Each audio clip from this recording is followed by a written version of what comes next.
Welcome back. It's time for Media Watch. For that, of course, we have James Creedon here, ready and raring to go. And we're looking at some political reporting now. And as ever, there is perfect balance. We've got the Obama side, because it's the states we're looking at, and we've got the Romney side. And there is balance, but you can decide which section you think is best. And believe me, there's a lot to look at. Right. Let's roll these pictures, Mark, because this is going back 4 years ago. Many people will remember Obama Girl, and I got a crush on Obama. Well, there you go. I mean, she's a memorable looking lady. And there you go. Good t-shirt. It got 100 million hits on YouTube, that piece. Now, the thing is, it was penned by a woman who didn't actually feature in it. She was a model, because I suppose she looks quite dramatic. This lady here, by the name of Leah Kaufman, penned that piece 4 years ago, and now she's decided to star in the sequel, which is I've still got a crush on Obama 4 years on.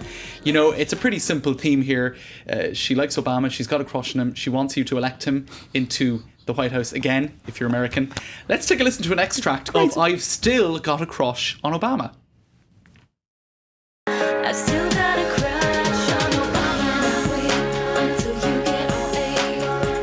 You're still the sexiest candidate.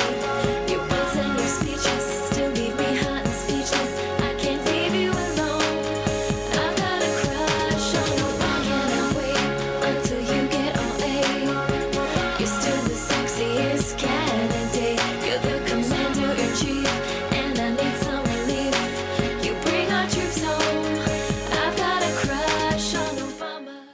Well, the people in our technical gallery are dancing. That doesn't mean that they support Obama. It means they like the tune. Right. Okay. Because balance is the key here, James. For rap fans, we've got some rap, and this time it's Rapping for Romney. Rapping for Romney? Which isn't actually the title of it, but I think it should be. It's a guy called Lucrative, as in Luke. Yeah. And this has been online since the 13th of August. It's got 79,000 hits, and it's a guy who's rapping for Romney. Let's take a listen.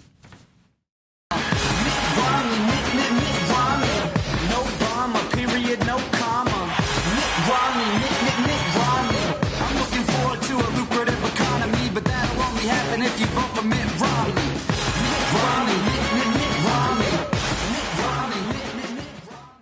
Okay, I've heard better rapping. Right. I've heard better Christmas rapping. Yeah.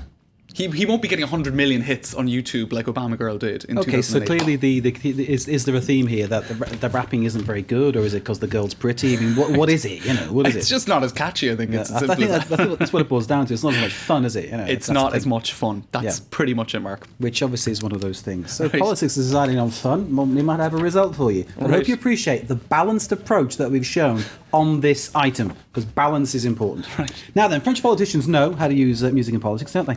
François Fillon. That's right. Now, Nicolas Sarkozy's Prime Minister, no less, has a new ringtone. He has a new ringtone. Now, let's play a little bit of music to contextualise this. This is a song called, I think we can roll it, Capri c'est fini. It's from 1965, and the reason that this song is relevant, voila, you get the idea. Capri c'est fini, from 1960s French classic. Now, the point is, François Fillon fell off his scooter and fractured his foot in Capri this summer. Now, the thing is, he's hoping to take over the main party of opposition, the UMP party. Not very elegant, or, you know, to be falling off a scooter and breaking your foot. So he's trying to make a joke of it. Let's take a listen to this.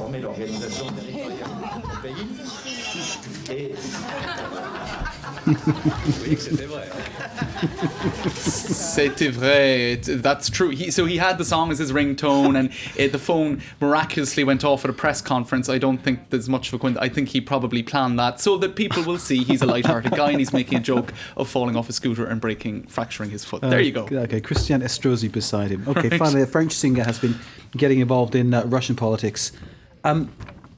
Condemning Pussy Riot. Now, this must be the only voice coming out condemning the women right. who've been criticising Vladimir Putin. That's it. Mireille Mathieu. Do we have some photos or pictures of Mireille Mathieu to contextualise? She's a kitsch kind of star. Now, this is... there you go. That's Mireille Mathieu. You get the idea. She's a... That's going back a bit, isn't it? Phenomenon of kitsch in French culture. Now, kind of like Johnny Hallyday, except female.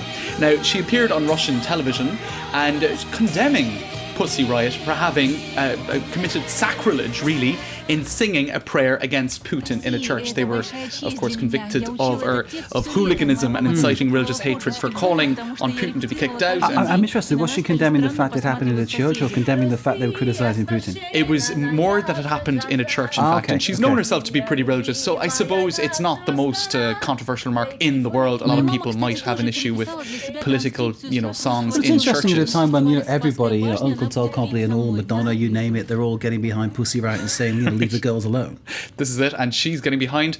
Now, she actually sang in the Kremlin in 2008 for Vladimir Putin and Gaddafi when he was invited over, so you get the idea. Oh, she's got lots of good She's not friends. anti-establishment. Lots of good friends. There we go. James Creedon, as ever, with an illuminating media watch. Thank you very much for joining Thanks, us. Mark. Good to see you. Stay with us. When we return, we'll have some more news, some sport and some culture for you. You're watching Live in Paris, and this is, of course, France 24.